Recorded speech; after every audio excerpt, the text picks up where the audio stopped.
You know the best thing about having this Halloween bucket as a kid? His eyeballs light up. Hey, what's up, you guys? It's Steph, and today we're here with the Shakespeare Book Tag created by the wonderful Wild Book Garden.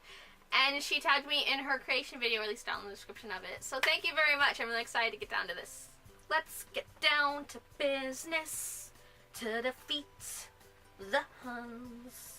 And also defeat this book tag because it doesn't make sense.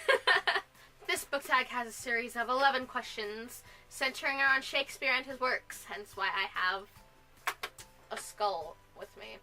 Without further ado, let's get into it. Number 1, much ado about nothing. Your favorite bickering couple who everyone knows really care about each other. For that one, I'm going with Madrid and Kai from To Kill a Kingdom. These two are members of the Pirate Princess crew.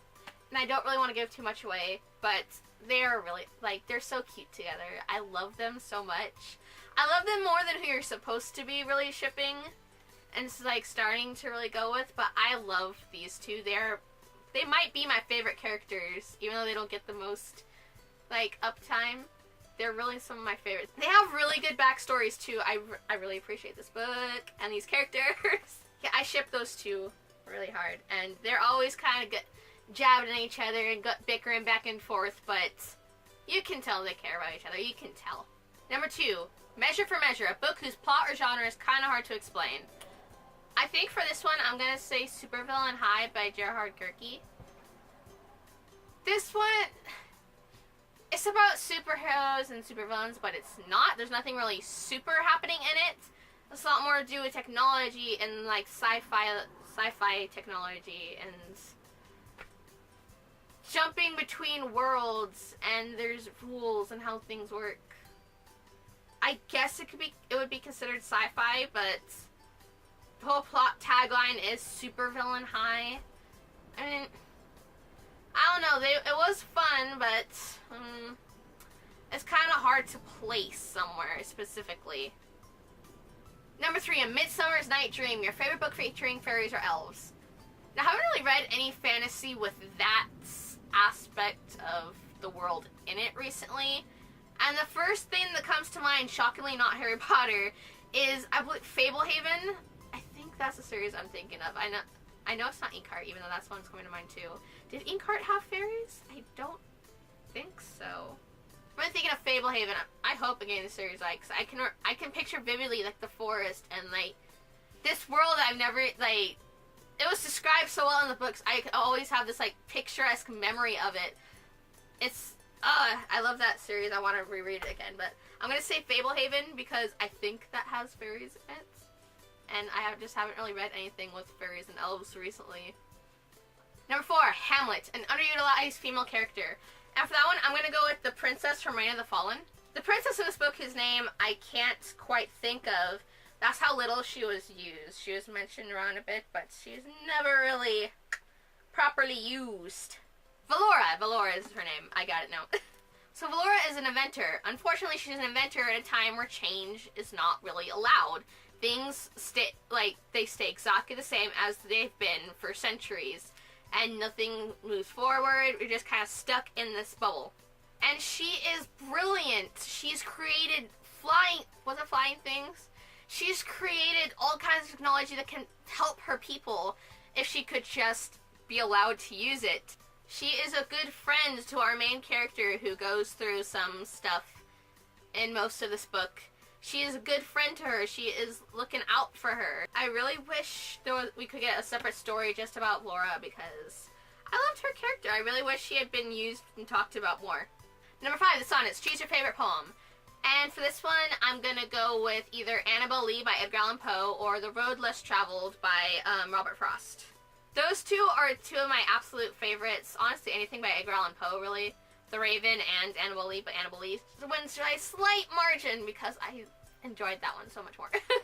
Not that much more, but so much. And The Road Less Traveled, that's one of the first ones you're super introduced to in school. When, at least at my school, there was one where the first one you had to go in depth with, and you had to analyze the lines, and you had to figure out what he was saying, and that one just kind of always stuck with me. And I just really love it. I really love the poem, and it's one of my favorites, so.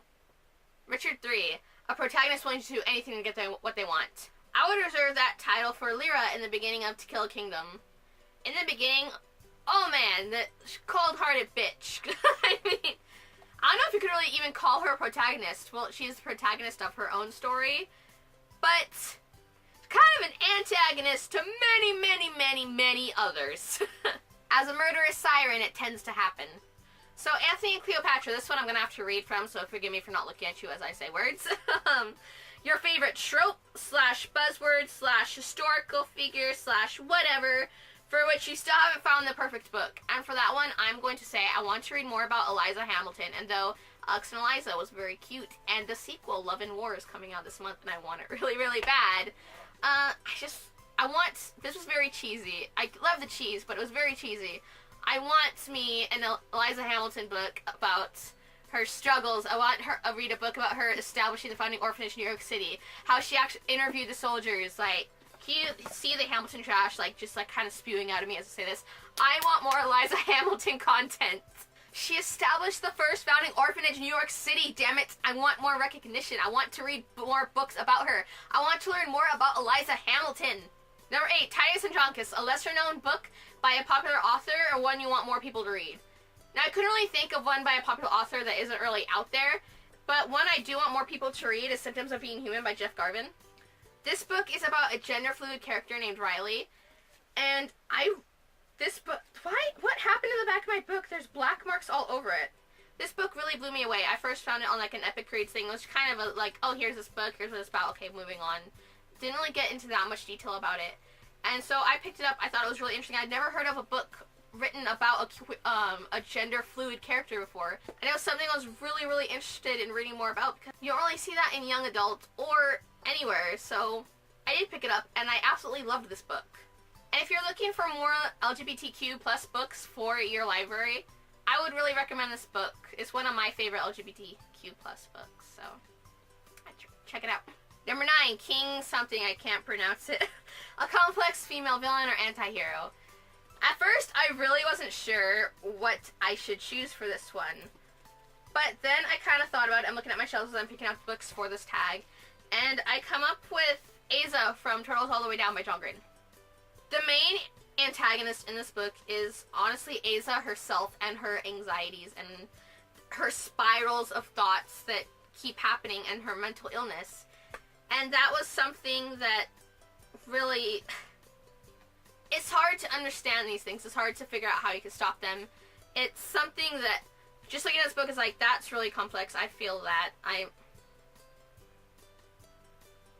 been in those kind of downward thought spirals. I've been in those, like, really, like, crippling positions. And it's like, that's something that doesn't really go away easy. That's something you can't defeat easily. That's something that takes time. It takes, like, battling out to figure out how best to deal with it and how to go on with it.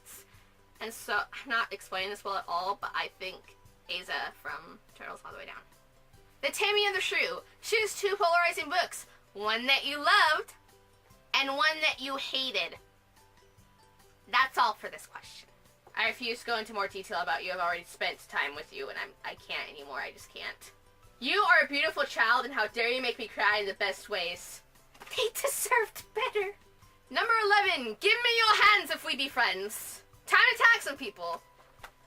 And for this tag, I tag Libri Labra, Flynn's Banter, and literary Gladiators. I said it right that time. Yay me. Time to get your Shakespeare on and answer some fun questions, my dudes and dudettes, people out there. I was gonna bring this in some point in the video, but I didn't. Meh. That's all I've got for you guys today. I hope you enjoyed this tag. Thank you again. Oh my gosh. Thank you again, Wild Book Garden, for the tag. It was a really fun thing to do, and yeah. That's all I've got for you guys today. I hope you have a lovely day / night, and I'll see you later.